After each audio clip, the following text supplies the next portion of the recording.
castelo forte é o nosso Deus. Irmãos, nós vamos abrir uma vez mais a palavra do nosso Deus na carta aos Hebreus, capítulo 13, o versículo 17. Hebreus, capítulo 13, o versículo 17. Nos diz assim a palavra do nosso Deus: obedecei aos vossos guias e sede submissos a eles, pois velam por vossa alma como quem deve prestar contas, para que façam isso com alegria e não gemendo, porque isto não aproveita a vós outros. Vamos orar ao nosso Deus. Deus bendito, nós agradecemos, Pai, pela grande oportunidade que o Senhor nos concede de podermos ler a Tua Palavra, de podermos, ó Pai querido, estudar a Tua Palavra e assim, ó Pai querido, ouvir a voz do Senhor, mediante a leitura e o estudo da Palavra do Senhor. E o Senhor nos fala, Senhor Deus, a fim de nos instruir a respeito de como é que devemos viver de forma a glorificar o nome do Senhor, de forma, ó Deus querido, a ser os servos que o Senhor deseja que nós sejamos. E também, ó Deus querido, de forma que sejamos santificados e assim preparados, ó Deus querido, para a salvação eterna. Preparados, ó Deus querido, para o novo céus e a nova terra que o Senhor tem preparado para nós, ó Pai querido. E que nós ansiamos por esse momento, pela chegada desse momento, quando nós estaremos, ó Pai querido, todos juntos, na presença do Senhor, no novo céu e na nova terra, cultuando ao Senhor, glorificando o Senhor de maneira perfeita pelos séculos dos séculos. Ó Deus querido, nos colocamos agora nas mãos do Senhor, suplicando ao Senhor que por misericórdia e graça, use esse teu servo que fala contigo, dando-lhe que seja fiel, ó Deus querido, na exposição da palavra do Senhor. O Senhor também abençoe os meus irmãos, ó Deus querido, para que eles possam estar atentos, ó Pai querido, à palavra do Senhor, que foi lida e que será nesse momento, ó Pai querido, exposta para nossa edificação, para a glória do Senhor. Nós oramos no nome do Senhor Jesus Cristo. Amém. Meus queridos, esta carta, ela foi escrita por alguém próximo a um dos apóstolos. Durante muito tempo pensou-se ou acreditou-se a escrita dessa carta ao apóstolo Paulo, mas depois de analisar algumas evidências internas e outras evidências externas, chegou-se à conclusão de que Paulo não poderia ser o autor dessa carta. E aí então uma lista grande de possíveis autores surgiu, dentre eles Lucas, Apolo e vários outros são apresentados como possíveis escritores dessa carta. Em relação então ao autor, alguém disse com propriedade que só Deus sabe quem escreveu a carta aos Hebreus, mas ele decidiu guardar essa informação para ele, ficou somente para ele, mas é a palavra de Deus inspirada que nos chega a nós, e é uma palavra que nos desafia como igreja, como povo de Deus, a permanecer na fé em Jesus Cristo, não abandonar a nossa fé, não arredar pé da nossa fé em Jesus Cristo como nosso Senhor e Salvador, a tê-lo de fato como nosso Senhor e como nosso Salvador, a termos com Ele um relacionamento pessoal e transformador na nossa vida. Nós também não temos certeza, ou os estudiosos também não nos dão a certeza a respeito da data que essa carta foi escrita. A maioria tem sugerido entre 64 e 69 depois de Cristo. Então, bem perto ali do ano 70, quando o templo em Jerusalém foi destruído. Então, quando a carta foi escrita, o templo em Jerusalém ainda estava de pé, as cerimônias no templo, no culto no templo ainda acontecia, quando essa carta foi escrita. E o momento em que essa carta foi escrita também foi um momento de grande perseguição por parte do Império Romano. Os cristãos, desde cedo, eles começaram a enfrentar oposição quanto à sua fé. O judaísmo era uma religião tolerada, mas os cristãos que eram chamados de seita, ou os do caminho, mais à frente assim passaram a ser conhecidos, só mais à frente receberam o nome de cristãos, ou seguidores do tal Cristos ou Crestos, né? Mas a ideia é que a perseguição ela era por parte dos patrícios. A primeira era por parte dos patrícios, dos judeus, que queriam que os que haviam seguido a Cristo, os cristãos, voltassem para o judaísmo, voltassem a observar a lei de Moisés, voltassem a praticar a circuncisão, voltassem a observar os ritos da religião judaica. Então, a perseguição começou primeiramente pelos patrícios dos cristãos, os judeus. Mas, à medida que o tempo foi passando, Roma, os imperadores, eles também passaram a perseguir duramente os cristãos, porque o imperador, ele era tido como um deus, e ele exigia ser adorado como Deus, e os cristãos não adoravam outro senão a Jesus Cristo. Jesus Cristo era o Senhor, não era César, que era o Senhor absoluto. Eles respeitavam, claro, César, né, a autoridade romana, as autoridades judaicas sobre eles, mas Senhor só um. Para eles, Senhor, somente o Senhor Jesus Cristo. Eles então não se curvavam diante do imperador, não prestavam culto ao imperador. E por isso então eles foram duramente perseguidos. Os cristãos foram duramente perseguidos. Então, nesse contexto de perseguição agora, uma perseguição oficial, vamos usar esse termo, vinda do Império Romano e dura perseguição, muitos estavam conjecturando, estavam pensando em deixar a fé cristã e voltar ao judaísmo. Judaísmo era tolerado, o cristianismo era uma religião não tolerada, ilegal e permitida. Além dessa perseguição, havia ainda uma outra diferença. Quando você acompanhava uma cerimônia judaica, ela era feita com grande pompa, saltava aos olhos. Para começar, a vestimenta do sacerdote. As pessoas olhavam para aquele homem muito bem paramentado, conduzindo a cerimônia, enquanto que o cristianismo não tinha pompa nenhuma pompa. Era simples, o culto era um culto simples, como de fato Calvino, Lutero, Calvino, os reformadores bateram nessa tecla, exigiram que de fato a igreja voltasse a praticar um culto simples, um culto de adoração a Deus que fosse um culto simples, não um culto complicado.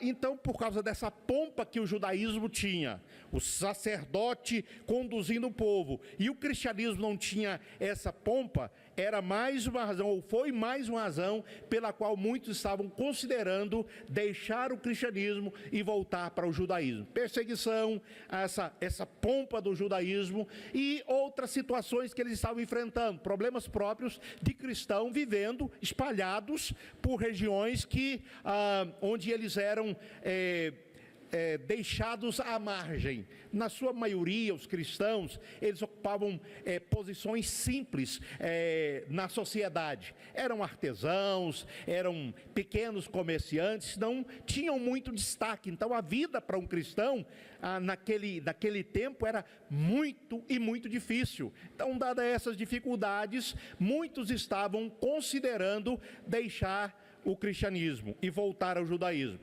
Mas eu acho que o que agravou ainda mais isso foi que, pelo que o autor da carta nos mostra, esses irmãos, chegou um ponto em que eles perderam o seu primeiro amor. Nós vemos que isso aconteceu com a igreja de Éfeso. Mas aqui aos hebreus, os cristãos hebreus, eles também perderam esse primeiro amor. Eles perderam aquela empolgação. Eles pararam de ler Bíblia, eles pararam de procurar conhecer ou aprofundar no conhecimento das doutrinas bíblicas. Eles deixaram até de congregar, não estavam mais congregando, estavam se afastando da congregação, da comunhão com os irmãos, do calor, né, dos demais irmãos, desse aconchego, desse calor humano, que é tão importante, a comunhão com os irmãos. Eles estavam deixando isso de lado. O escritor aos hebreus vai dizer para eles: olha, eu queria falar para vocês a respeito de Melquisedeque, mas eu não vou poder falar para vocês a respeito de Melquisedeque, ou falar o que eu queria falar para vocês, porque vocês não têm capacidade espiritual para entender isso, porque vocês ainda são crianças, vocês não progrediram. Já era para vocês serem mestres pelo tempo de cristãos que vocês são, pelo tempo que vocês estão na igreja, lendo a palavra, estudando, vocês já deveriam ser mestres, mas vocês, pelo contrário, estão precisando estão ainda no leitinho, vocês não progrediram, vocês não cresceram espiritualmente. Então eles se tornaram raquíticos espiritualmente. E aí então todo tipo de problema começou a surgir. Um dos problemas que surgiu e que nós estamos trazendo para a nossa consideração hoje à noite foi, ao que nos parece, um problema relacionado a não respeitar a autoridade dos líderes constituídos na igreja. Porque nesse texto do capítulo 13 de Hebreus, tanto no versículo 7, quanto no versículo 17 que nós lemos, e também no versículo 24, aparece a palavra líderes. Então, essa palavra repetida 3 vezes mostra para a gente que essa é uma das ênfases do escritor da carta. Ele está chamando a atenção dos irmãos, chamando a atenção dos cristãos hebreus para o relacionamento deles com os líderes deles. Eles não estavam se relacionando bem, então, com os seus líderes. Numa palavra, numa frase curta, aquela igreja estava enfrentando uma crise de autoridade. E nós sabemos que no atual momento, nós estamos enfrentando no nosso planeta uma crise de autoridade. Começa dentro de casa. Os pais não são respeitados como o eram no passado. Na sociedade também, aqueles que são colocados como autoridade, eles não são respeitados. Então, isso infelizmente tem entrado para dentro da igreja. E líderes da igreja também não têm sido respeitados. E, meus queridos, quando nós professamos a nossa fé, uma das coisas que nós prometemos é que nós aceitamos os irmãos que elegemos como presbíteros, como autoridades colocadas por Cristo sobre a igreja dele, e prometemos que enquanto eles forem fiéis às Sagradas Escrituras, nós nos submeteremos à autoridade deles, ao pastoreio deles. Então, é promessa que nós fazemos quando professamos a nossa fé, nos submetermos às autoridades que o Senhor Jesus Cristo colocou sobre a igreja dele. Nós temos hoje 2 ofícios da igreja. Temos o ofício de presbítero, e pastor é presbítero. A diferença é que o pastor é um presbítero docente, ele se preparou, foi para uma faculdade, fez teologia, e ele então é um presbítero docente, que tem como responsabilidade maior se afadigar no ensino, ensinar a igreja. E os outros presbíteros são presbíteros regentes. Eles têm que administrar, pastorear a igreja, superintender a igreja. É por isso que Paulo, escrevendo está registrado em Atos capítulo 20, a palavra de Paulo para os presbíteros. Ele chama os presbíteros primeiro, ele se refere aos homens que se reuniram com ele, com os quais eles se reuniram, ele os chama de presbíteros. Depois ele os convoca a pastorear o rebanho de Cristo que estava entre eles, ou no meio do qual eles estavam. E depois ele os chama, no final, ele os chama de bispo. Então ele está usando esses três termos para se referir à mesma pessoa, ao ancião, ou ao mais velho, ao mais experimentado, àquele que pastoreia o rebanho e aquele que é o superintendente do rebanho, é o superintendente da igreja. Ele está falando, portanto, a respeito da mesma pessoa. Ele está apontando visões diferentes do ministério dos presbíteros da igreja. Então, pastor é presbítero e presbítero é pastor. Presbítero não tem a obrigação de ser teólogo. O pastor, na nossa igreja, ele tem a obrigação de ser teólogo. Ele tem que fazer o curso de teologia. Ele tem que passar por exames no presbitério, no seminário e no presbitério, para ele ser aprovado, para ele ser ordenado pastor. Licenciado e depois ordenado pastor. Então, mas são presbíteros e têm a função de pastorear. Então, enquanto pastor, enquanto presbíteros forem fiéis à palavra de Deus, conforme nós prometemos, nós devemos nos submeter à autoridade espiritual do pastor e dos presbíteros. Tê-los como autoridade que Cristo colocou sobre nós, sobre a nossa vida, sobre a igreja dele. A igreja não é nossa, a igreja é de Cristo. A igreja não é do pastor e nem dos presbíteros, a igreja não é dela mesma.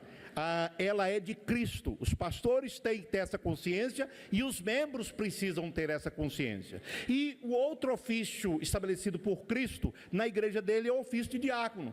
Os diáconos cuidam da arrecadação de ofertas para fins piedosos, cuidam para que haja ordem na casa de Deus, eles cuidam da arrecadação de dízimos e ofertas. Os diáconos são aí o cartão postal da igreja. Chega alguém na igreja visitando, quem vai arrumar um lugar para o visitante sentar é o diácono. Ele chega lá e ele é o primeiro que chega, e se alguém precisa sair, tomar uma água ou está com algum problema, os diáconos é que socorrem as pessoas. Então, eles lideram nesse aspecto, no aspecto de ordem, para que o culto a Deus possa acontecer, no aspecto de auxílio aos necessitados, primeiro os da igreja e depois também os de fora. Então, através destes dois ofícios, ofício de presbítero e ofício de diácono, o Senhor Jesus Cristo conduz a sua igreja. Foi sempre assim que o Senhor Jesus Cristo conduziu a sua igreja. Estamos pensando quando Jesus ele fala lá em Mateus capítulo 16, que ele vai estabelecer a igreja dele e as portas do inferno não irão prevalecer contra ela, e ele fala para Pedro e ele fala para os demais apóstolos, ele dá a eles autoridade. Inclusive autoridade para aplicar, não só para ensinar a igreja, mas para aplicar a disciplina eclesiástica se for necessário. O pastor e o conselho, entendemos por Mateus capítulo 16, quando Jesus estava indo lá para lá de Cesaré de Filipe, e ele conversa com os seus discípulos a respeito de quem ele era, de quem, para o povo e depois para os discípulos. Ali ele fala sobre a igreja dele, que ele iria estabelecer. A igreja é dele, ele é o cabeça da igreja, e ele deu autoridade a homens para que possam conduzir a igreja dele, e ele tira esses homens do próprio meio da igreja, são membros da igreja, são ovelhas do Supremo Pastor, que é o Senhor Jesus Cristo, mas que são chamados por ele de dentro da igreja. É por isso que sempre que tem eleição para presbítero e para diácono, eu digo assim, meus irmãos, não fiquemos a pensar que para ser presbítero, para ser diácono, a pessoa precisa ser o top 10 da igreja. E se ele não for o top 10 da igreja, ele não pode ser eleito presbítero e diácono. Não, meus queridos, nós devemos, todos os homens da igreja devem ser top 10.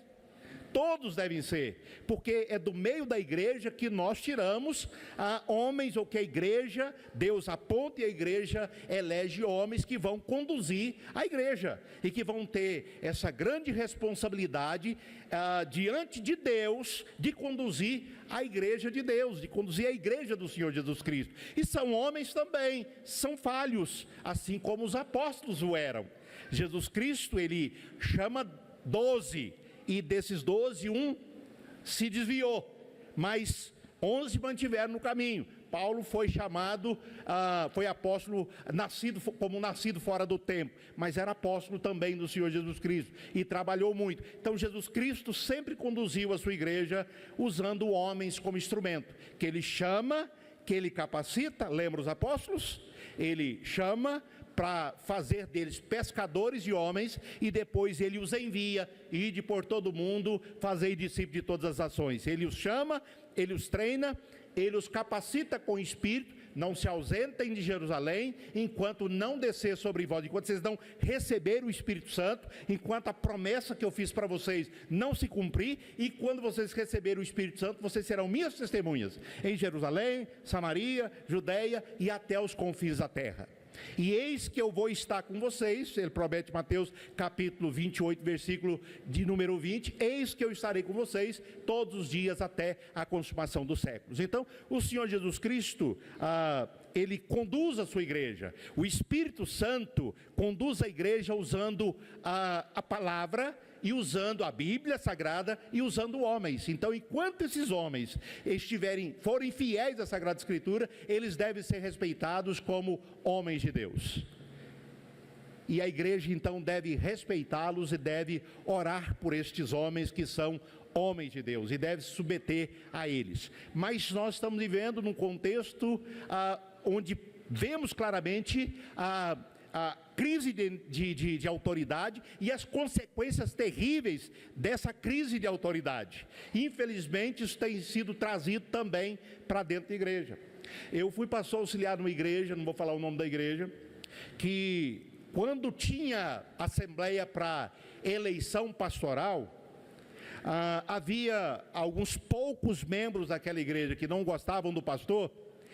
Eles levavam dentro do carro deles faixa, eles levavam dentro do carro deles foguete, e eles esperavam que, se o pastor não fosse eleito, eles iriam abrir a faixa e iriam soltar o foguete.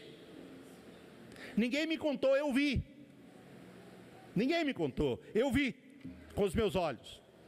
Andava estes que eram contra o pastor, chegava perto de todos os membros da igreja, dos demais membros da igreja.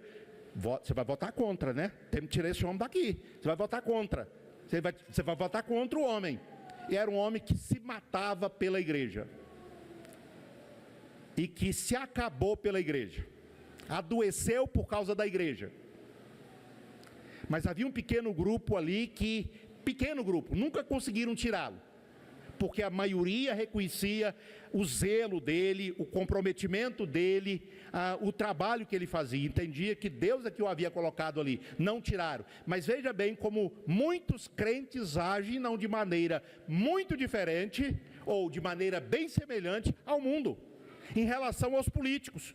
Político da esquerda ou da direita ganha ou perde, a reação dos da esquerda, quando o da direita ganha, é de total rebeldia. Quando é o da esquerda que ganha, os da direita se portam com total rebeldia.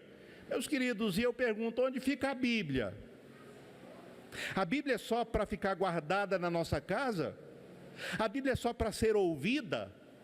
A Bíblia não é para ser praticada? Qual é o ensino da palavra de Deus para nós a respeito das autoridades? É que nós nos submetamos, é que nós nos sujeitemos às autoridades, porque não há autoridade que não seja constituída por Deus. Toda autoridade foi constituída por Deus. Não existe nenhuma autoridade em nenhuma esfera que não tenha sido constituída por Deus. E se o Nabucodonosor assumiu o poder, foi porque Deus o quis. Mas se depois Ciro, o meu libertador, que nem crente era, o Isaías o chama de o meu libertador, assume o poder e libera os judeus para voltar para casa, foi porque Deus quis. Deus é soberano, Deus é Senhor da história, Deus é que dirige, Deus é que conduz a história. Então, nós não podemos nos rebelar contra aqueles que Deus colocou como autoridade. O ensino bíblico é que nós devemos orar, interceder, suplicar em favor dos homens. Você pode ler depois da sua casa, 1 Timóteo capítulo 2, Paulo fala sobre isso. Ele diz que, ele ensina que nós devemos orar em favor de todos os homens. Em Romanos, Paulo fala que nós devemos nos submeter às autoridades. Pedro, no capítulo 2, também diz que nós somos chamados para seguir o exemplo de Cristo. E se lembram quando alguém deu uma bofetada em Cristo? E que Cristo pronunciou algumas palavras, e um sacerdote diz para ele: você está falando mal do sumo sacerdote? Jesus Cristo diz: olha, eu não sabia que ele era autoridade, porque não se deve falar mal das autoridades. Esse foi o exemplo do nosso Senhor. Nós não achamos nenhum mandamento bíblico, nenhuma exortação bíblica, nenhuma admoestação bíblica para nós nos rebelarmos contra a autoridade, seja ela quem for, seja ela boa, seja ela má. Nós devemos orar, dobrar os nossos joelhos e orar. A reclamação, a rebeldia não resolve nada. O que resolve é a oração, é dobrar o joelho no chão e orar. Orar pelos nossos líderes, por aqueles que Deus colocou sobre nós. Mas falando especificamente de igreja, irmãos, nós não podemos deixar de maneira nenhuma que o mundo entre para dentro da igreja nesse aspecto. Nós não podemos permitir que essa crise de autoridade entre para dentro da igreja.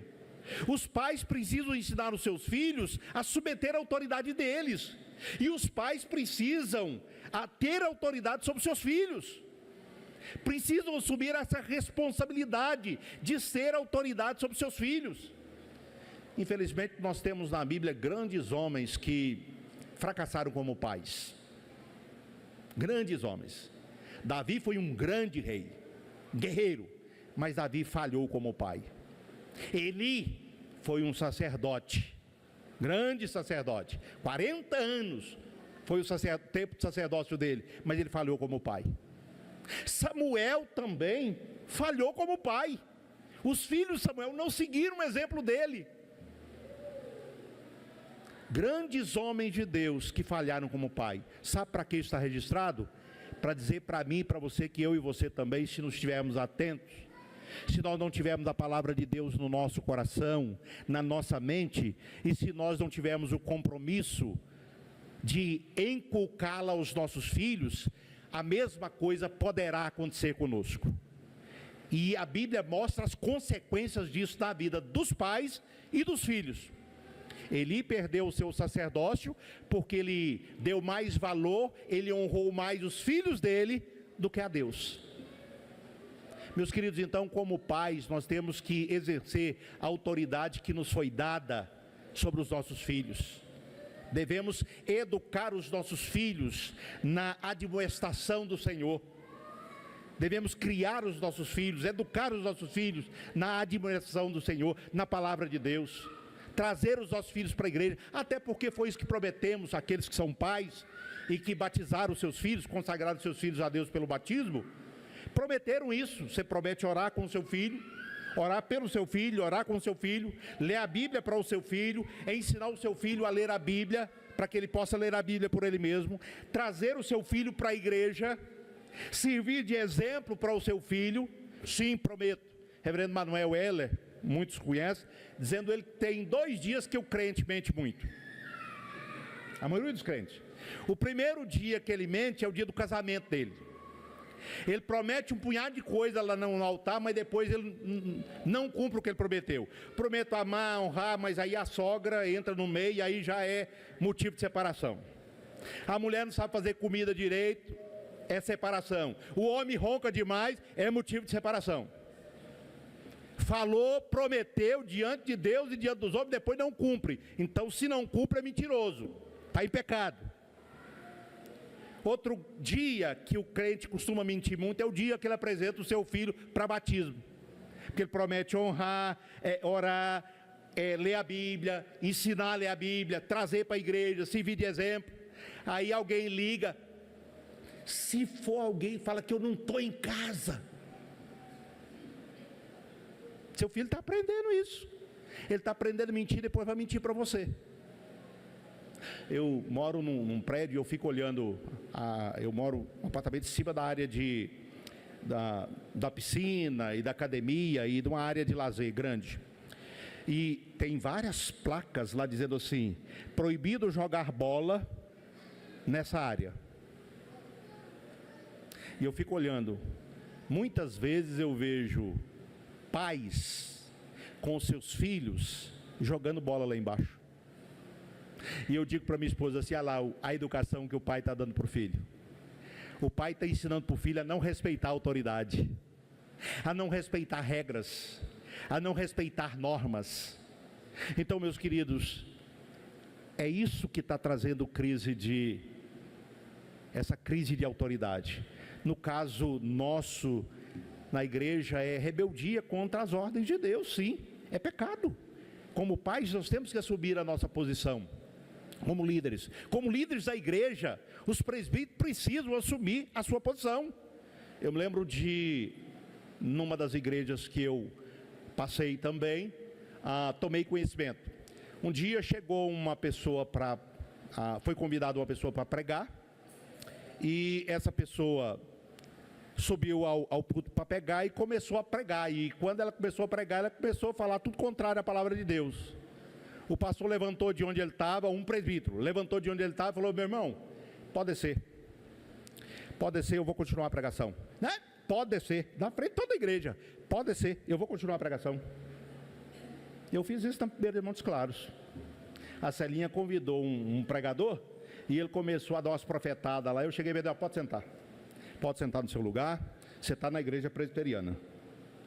Nós cremos que os profetas já falaram, está registrado aqui na palavra, que nós precisamos saber para a nossa salvação. Você pode sentar lá no seu banco que eu vou continuar a pregação. Irmãos, não tem nada disso que ele está falando, viu? Isso é a ideia dele. Falei. Porque é responsabilidade da liderança da igreja manter ou prezar a pureza da igreja, pureza doutrinária, pureza moral da igreja. É função dos presbíteros, é função do pastor, eles têm que fazer isso. Olha o que o autor diz no versículo 7. Lembrem-se dos líderes de vocês. Na verdade, quando ele diz no versículo 7, ele está falando de líderes que haviam passado pela igreja, foram grandes líderes, que tinham morrido já.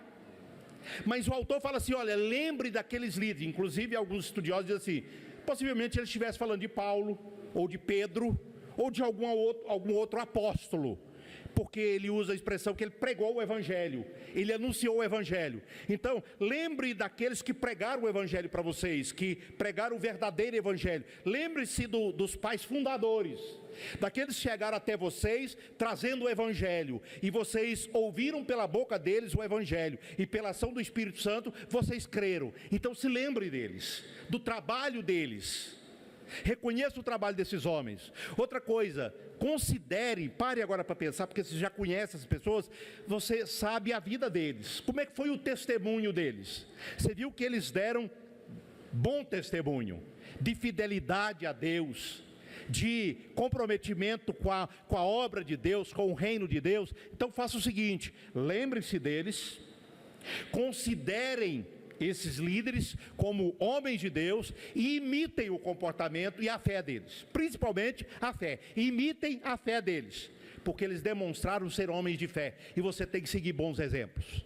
Então isso, ao mesmo tempo que chama a atenção da igreja para olhar para os seus líderes e analisar a vida dos seus líderes, o comprometimento dos seus líderes, a fé dos seus líderes, o comportamento dele, e dizer, esse é de fato um homem de Deus, esse é um homem de Deus, e esse é um homem que vale a pena eu seguir o exemplo dele.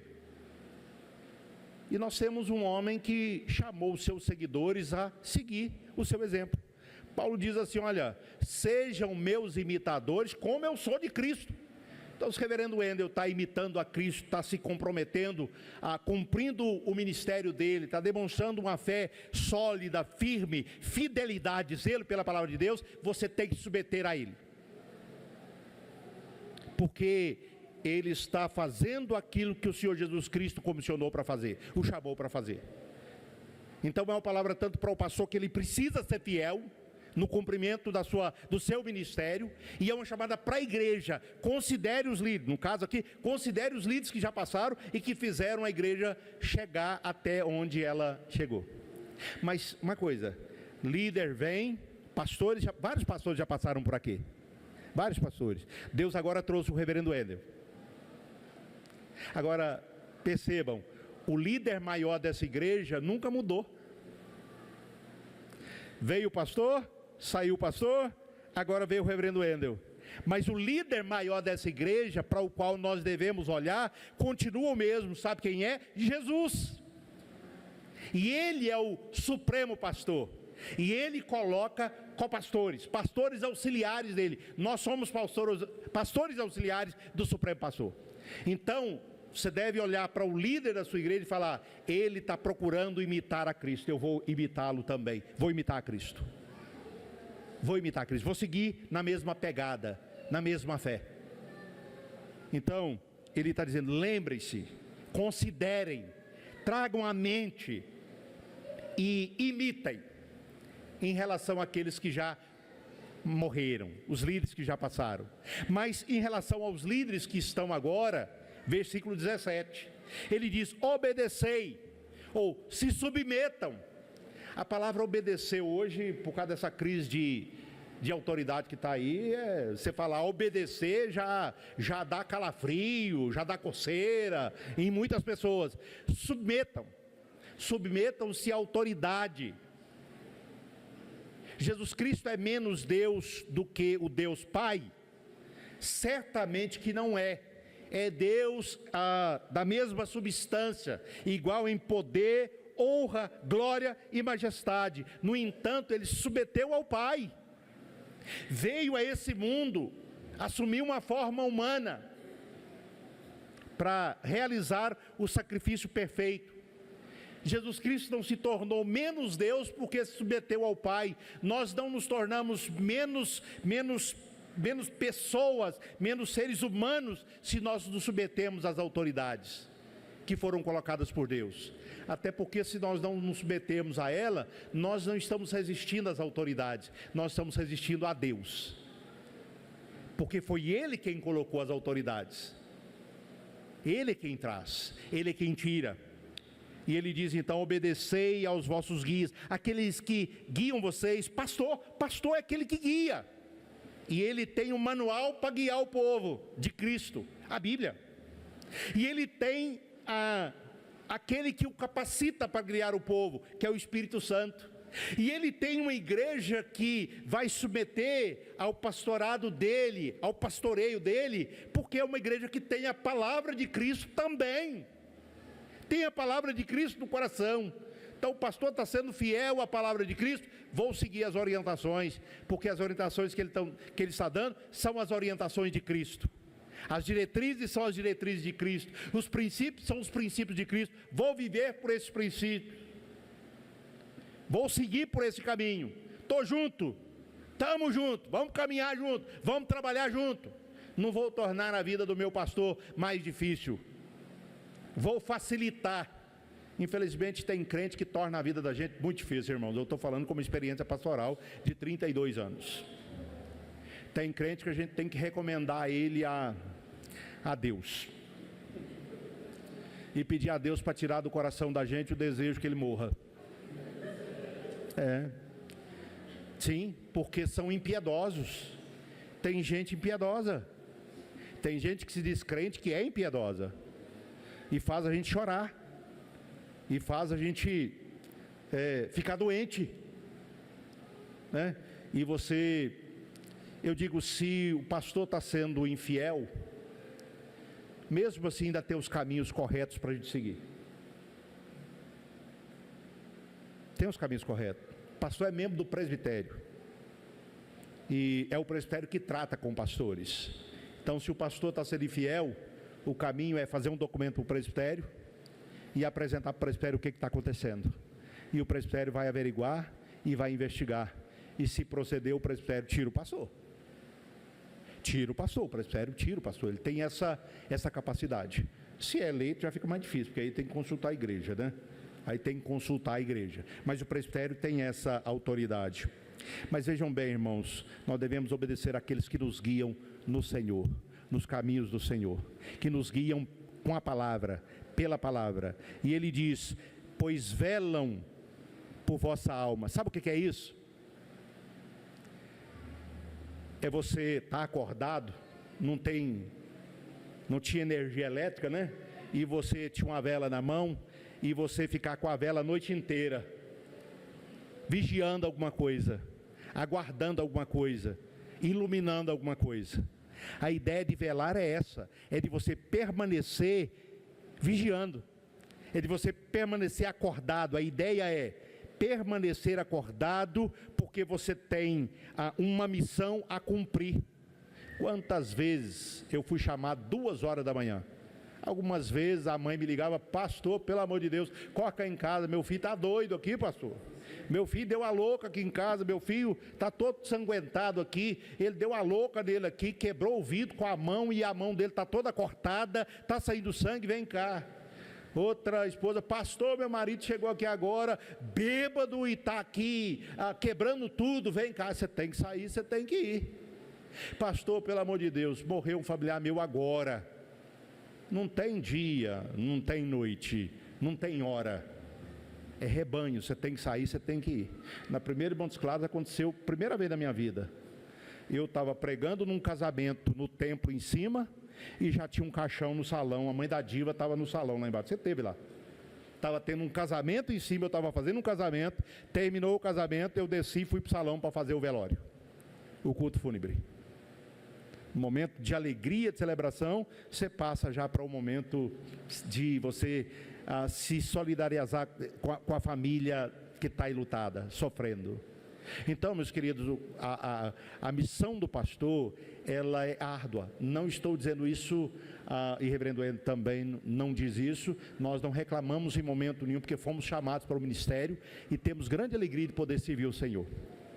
Mas falo isso para que a igreja veja a nossa luta e a nossa dificuldade e ore por nós, ore pelo seu pastor, caminhe com ele, torne o pastorado dele mais fácil, mais alegre, porque dificultar o pastorado não traz benefício nenhum para você, para o pastor e para a igreja. É isso que o escritor fala. Ele vela pela sua alma, meu querido. Olha, não é pela sua casa, não é pelo seu carro. O pastor não vigia sua casa, não vigia seu carro. Adianta nada você chamar o pastor para ir lá ungir seu carro, é perigoso até roubar o seu carro, se ele for lá e ungir o seu carro. Ungir a sua casa, não tem isso na Bíblia, né? Isso é coisa de quem não tem conhecimento da palavra de Deus. Pastor não é guru, pastor não é curandeiro, pastor não é pastor. Ele pastoreia o rebanho, e ele diz que ele vela pela sua alma. Sabe como? Como alguém que vai prestar conta a Deus. Você acha que pastor tem que dar satisfação a conselho e presbitério? Se fosse isso, seria muito fácil, né? Resolveríamos aqui entre a gente mesmo. A grande questão é que um dia nós vamos prestar contas a Deus, daqueles que Ele confiou a nós. Deus confiou você ao meu pastorado, confiou os irmãos aqui ao pastorado do reverendo Wendel. Ele vai prestar conta da alma de cada um dos irmãos. Assim como Ezequiel fala do atalaia, que se Deus dissesse para ele assim: avisa o fulano lá que ele cometeu aquele pecado e que ele vai morrer. Se você não for lá e não avisar, ele está cometendo aquele pecado e ele vai morrer. Se você não avisar, a culpa vai ser sua. Ele vai morrer no pecado dele, mas a culpa, eu vou requerer o sangue dele de você. Agora, se você falar para ele, avisar, e ainda se ele cometeu o pecado, aí é culpa dele. Ele vai morrer no pecado dele, mas você está inocente em relação a isso. O pastor é esse atalaia. Ele avisa você das consequências do pecado, das consequências de uma vida desajustada, de uma vida distante dos caminhos do Senhor. Se você ouvir, maravilhoso para você. O pastor cumpriu a função dele. Se ele não fizer isso, isso vai ser cobrado dele. Mas se ele fizer e você não ouvir, vai ser cobrado de você. O pastor tem que ser fiel na entrega da palavra de Deus. E nós devemos ser fiéis em ouvir a palavra de Deus e aplicar a palavra de Deus à nossa vida. O pastor tem responsabilidade, mas nós também, membros, temos essa responsabilidade. Para que façam isso, ou que verem pela alma de vocês, que guiem vocês, com alegria, não gemendo. Não gemendo. Por quê? Porque isso não aproveita a vocês. Isso não traz nenhum benefício. Não beneficia a igreja, de maneira nenhuma. E não beneficia o pastor. E não traz nenhuma honra e glória ao Senhor. Meus queridos, eu gostaria de fazer algumas breves aplicações. Primeiro para o reverendo Wendel. Reverendo Wendel, o Senhor te constituiu como pastor sobre esse rebanho. Então, pastoreie esse rebanho do Senhor Jesus Cristo, com fidelidade, com zelo, com dedicação. Não deixe de apresentar todo o desígnio de Deus para esse rebanho. Exerça o seu pastorado não de maneira obrigada, não de maneira forçada, não constrangido, mas espontaneamente como Deus quer. Também não exerça o pastorado com ganância. Não seja ganancioso, mas seja uma pessoa que está contente com aquilo que Deus tem, dado. E também não seja um dominador do rebanho. Seja um modelo para o rebanho, como diz Pedro na sua primeira carta, você conhece muito bem, capítulo 5. E quando o Supremo Pastor se manifestar, você vai receber a imarcessível coroa da glória. É a promessa dele para você. Siga o exemplo do nosso querido irmão Paulo, como pastor. Ele nos ensina muito a respeito de como é que nós devemos ser pastores. Ensina para Timóteo, para Tito, e nos ensina também. Então continue aprendendo com o nosso reverendo Paulo, de Tarso, e seguindo na pegada dele. Que Deus continue te abençoando muito. Igreja, irmãos, obedeçam, submetam-se ao pastor de vocês. Foi Deus quem o colocou aqui. Tá certo, você na eleição deu o seu voto, porque Deus colocou no seu coração que você deveria dizer sim para que o reverendo Wendel continuasse a ser pastor dessa igreja, porque Deus mostrou para você que é da vontade dele, que o reverendo Wendel e a sua família continue pastoreando essa igreja, cuidando dessa igreja. Então submeta ao pastorado dele. É um pastor que tem muitas qualidades. Claro, todo pastor tem também os seus defeitos, mas eu creio e conheço o reverendo Wendel já há muito tempo. As qualidades dele são muito maiores do que os defeitos, e superam os defeitos. Então, muito inteligente, muito capacitado, um pastor sério que vocês têm, que Deus deu para vocês. Então, com alegria, submeta ao pastorado dele. Enquanto ele permanecer fiel à palavra de Deus, submetam-se ao pastorado dele. O ajudem, o incentivem, ore por ele, cuidem dele, e dê para ele aquilo que ele necessita para viver bem, ele e a sua família, para estar alegre, desenvolvendo o trabalho dele, cuidando da alma de vocês. Alegre, não estarfado, não estressado, cansado, mas seja uma ovelha, submissa ao seu pastor, enquanto ele permanecer fiel à palavra de Deus.